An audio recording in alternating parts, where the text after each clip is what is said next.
The alien probe appeared near Mars without warning. It was sleek, silver, and humming with energy. No flags, no signals, just watching. Scientists called it peaceful.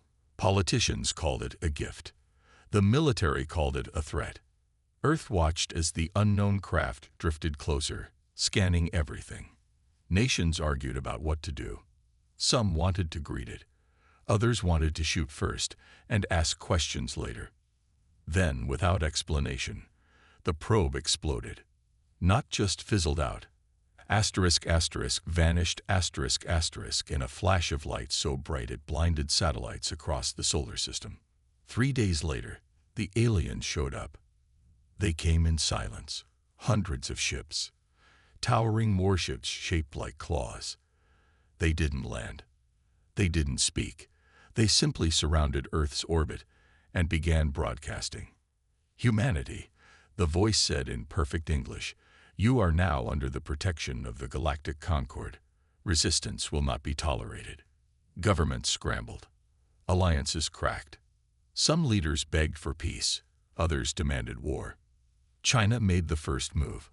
Without warning, they launched 6 nuclear missiles at a Concorde scout ship. The world held its breath. The missiles hit, and the alien ship burned ***. No shields, no last words, just fire and debris. Across Earth, people stared at the sky in shock. We hit them. We hurt them. The response was immediate. A second message came through, colder this time. "You have chosen poorly." Then the fleet moved. Lasers rained down, cities burned, satellites died in fireballs, and Earth, for the first time in history, had declared war on the stars. In Geneva, a single man stood before the United Earth Council. He wore an old uniform, torn at the edges, with medals he never asked for. He looked at the stunned politicians and said, "They don't see us as equals. They see us as pets or pests." He walked toward the window, watching smoke rise from distant cities. "Well," he said, smiling grimly, "let's show them what happens when you piss off the human race. End of part 1. Let me know if you want me to continue with part 2 or expand any part into a longer version." The Galactic Concord thought Earth would break after the first strike. They were wrong. Cities burned, but humanity didn't kneel. In fact, they did something no other species had ever done. They answered back. From underground bunkers and hidden bases, Earth's leaders met in secret. The message was clear. "We are not joining your club. Don't come back." A single signal was sent across deep space. "Greater than Earth is sovereign. We do not accept your protection. We do not accept your rules. Greater than if you return, we will fight." Across the galaxy, alien diplomats watched the broadcast and laughed. "Primitive," one said. "Chaotic," another added. "Dangerous," whispered a third. But none expected what came next. In orbit above Luna, a Concorde envoy ship arrived, sleek, unarmed, and full of smiling aliens. They called themselves peacekeepers. Humanity called them something else. At the Geneva Peace Dome, the meeting began. Humans in military uniforms sat across from tall, glowing beings with too many eyes and too much confidence. One alien, dressed in golden robes, spoke calmly. "You are young, untamed, but we can help you. Join us. Lay down your weapons. Become part of something greater." General Marcus Rourke, the man who once led soldiers through the ruins of New York after World War II, leaned forward. "No," he said. The alien blinked. "No. We don't need your help," Rourke said. "We don't want your peace. We want our freedom." The alien smiled again. "You misunderstand. This is not a request." Rourke stood up slowly. "See, that's where you're wrong," he said. "You think we're just some new species you can wrap up and store on a shelf. But humans, we don't do shelves." He turned to the camera broadcasting live to Earth.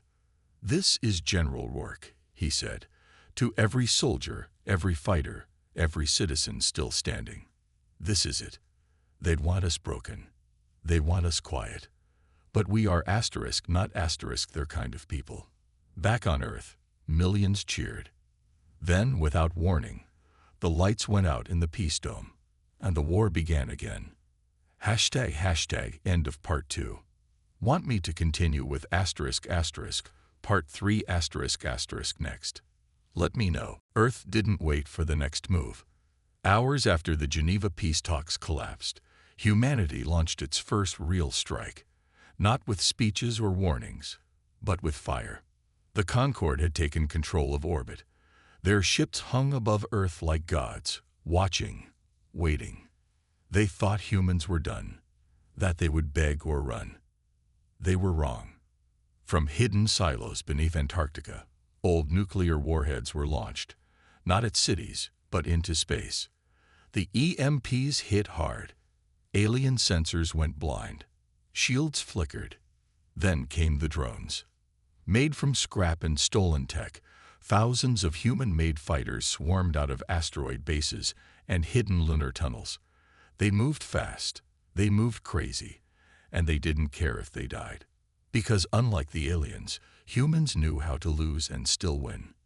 Above New Delhi, a single alien carrier hovered, broadcasting a message of surrender. It never saw the kamikaze pilot flying straight into its command tower. His name was Jack Harlow, a former racer from Mars. He flew his ship right into the alien bridge, screaming, "Greater than Earth says hello." The explosion lit up half the sky. Across the globe, battles began. In orbit, humans used suicide ships filled with black holes no bigger than marbles. One touch, and enemy engines vanished into nothing. On Luna, soldiers wearing homemade armor ambushed alien scouts in the dark. No flags, no mercy, just bullets and rage. The Concorde tried to adapt. They raised shields, called for backup, reprogrammed their tactics, but it wasn't enough. Humans weren't playing fair. A child soldier in Jakarta hacked an alien dropship using a toy computer and crashed it into its own fleet. In Nairobi, rebels used stolen gravity beams to crush enemy walkers like bugs. And through it all, one truth became clear. The Concorde had expected fear.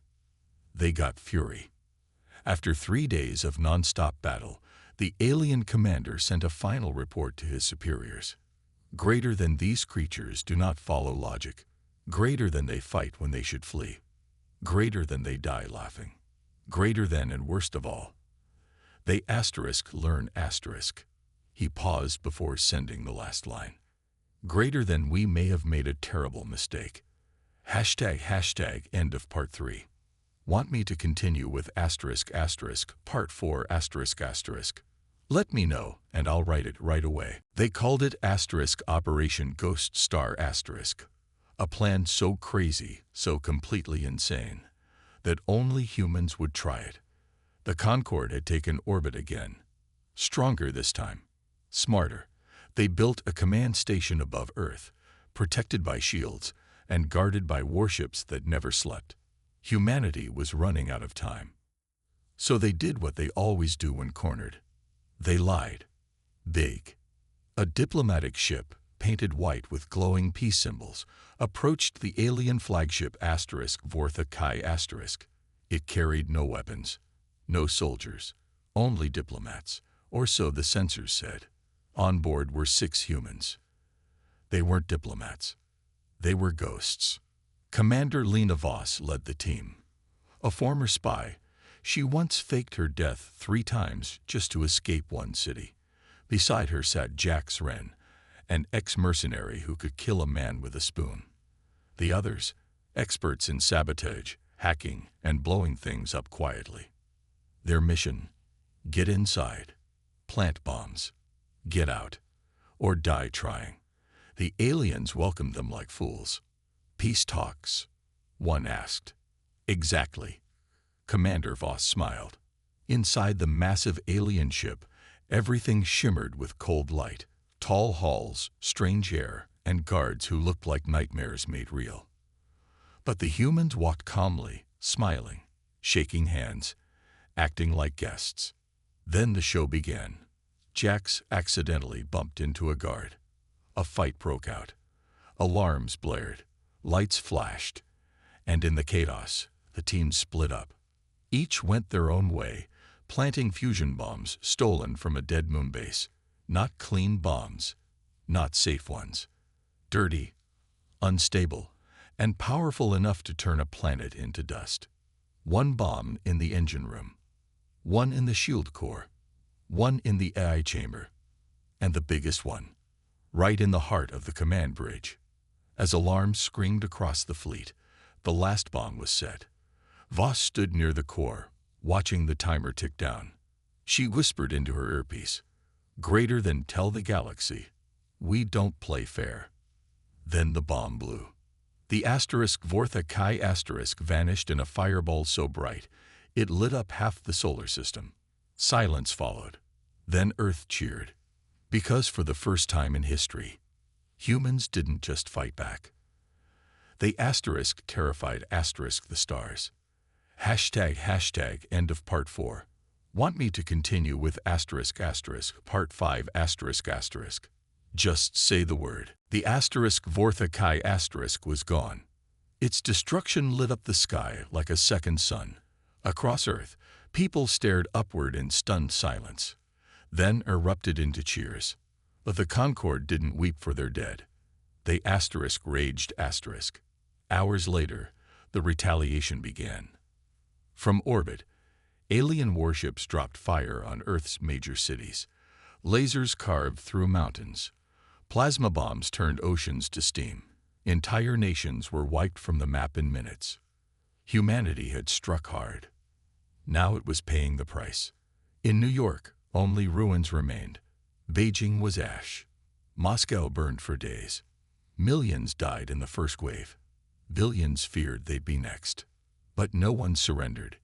Instead, they fought back harder. In the frozen wastelands of Antarctica, survivors built new command centers beneath the ice. In deep space, rebel ships used stolen tech to ambush enemy patrols. On Mars, colonists sealed their domes and prepared for war.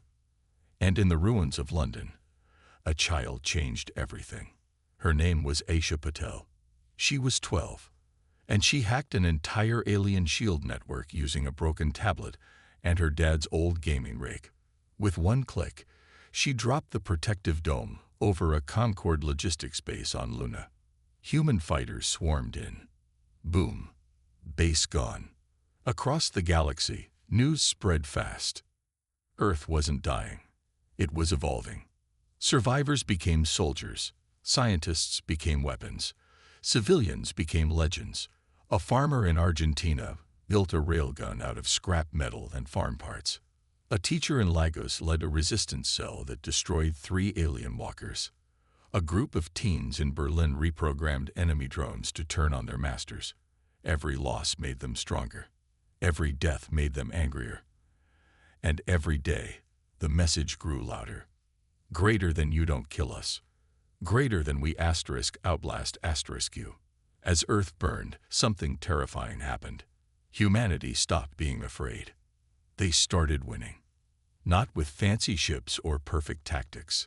They won with grit, rage, and a fire that no alien species could understand. Because humans didn't just fight to survive. They fought to asterisk avenge asterisk. And as the smoke rose over a shattered planet, one truth echoed across the stars. Earth was bleeding. But Earth was asterisk not asterisk beaten. Hashtag end of part 5.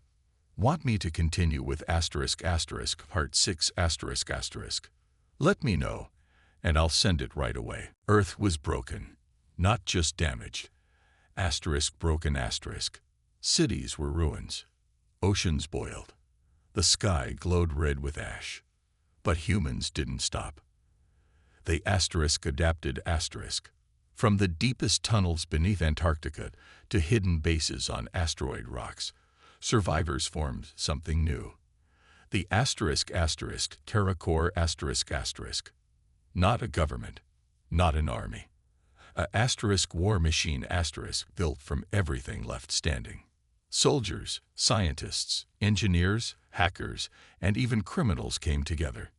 No flags, no borders, just one goal, greater than make the aliens regret they ever came here.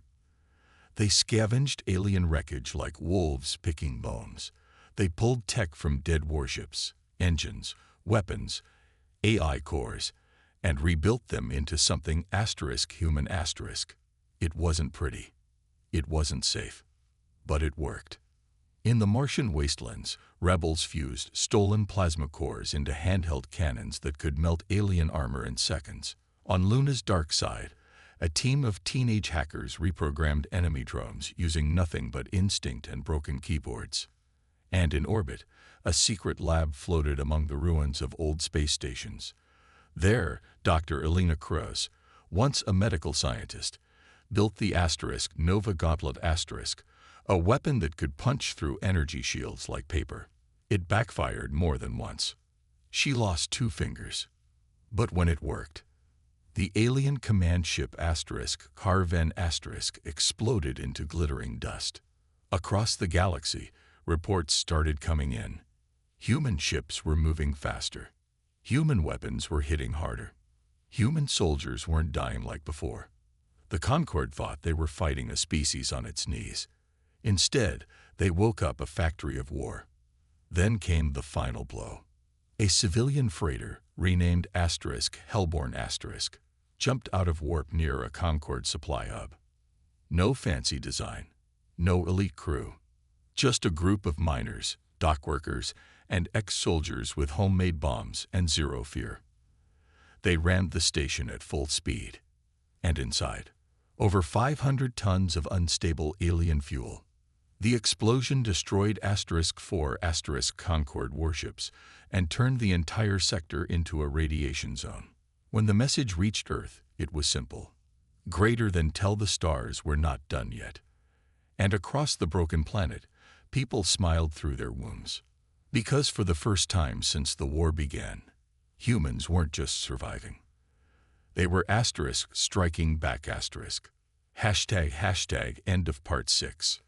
Want me to keep going with asterisk part 7 asterisk? Just say the word. The Concorde started calling it asterisk, the madness asterisk. Not a strategy, not a weapon, just madness. Where other species would retreat after losing half their population, humans charged forward. Where others would surrender when facing planet-killer weapons, humans asterisk locked asterisk. And where every other race in the galaxy feared death like fire, humans used it like fuel. Across the stars, the war had changed. At the Battle of Epsilon Station, 500 human soldiers stormed an alien fortress with nothing but stolen rifles, homemade armor, and a battle cry that shook the halls. Greater than Earthborn, Earthbound, Earthblood. They didn't win because they were better armed. They won because they asterisk didn't care if they died asterisk. One soldier, Sergeant Ray Kowalski, took out an entire squad of alien shock troopers by jumping into their command center with a bomb strapped to his chest. His last transmission, greater than tell my wife I loved her, and tell these bastards Earth doesn't forgive. On Ganymede, a group of rebels led by a former teacher held off an alien invasion for 3 weeks using traps made from old farming equipment and a stolen gravity cannon. When backup finally arrived, all they found was a single message carved into the wall. Greater than we were here. We are still here. Across the galaxy, alien generals began whispering. They don't fight like anyone else. They die like heroes. And they never stop. A captured Concorde admiral was forced to watch footage of human battles. He looked pale when it ended. "You don't fear death," he whispered. "No," one of the guards said. "We use it." The admiral asked one question before being taken away. Greater than why don't you run? The answer came fast. Because we're human. Then came the turning point. In orbit over Venus, a Concorde fleet tried to ambush a human convoy. They expected panic. retreat, surrender. Instead, every human ship turned toward them and jumped blind flying straight through a deadly storm of radiation and heat. Half of them died before they reached enemy lines. The other half, they *1*. By the time the battle ended, the Concorde flagship was burning, and across the galaxy, the message was clear. Humans weren't just fighting back. They were winning. And the stars were starting to fear them. End of part 7. Want me to continue with ***, part 8****. Let's keep the war going.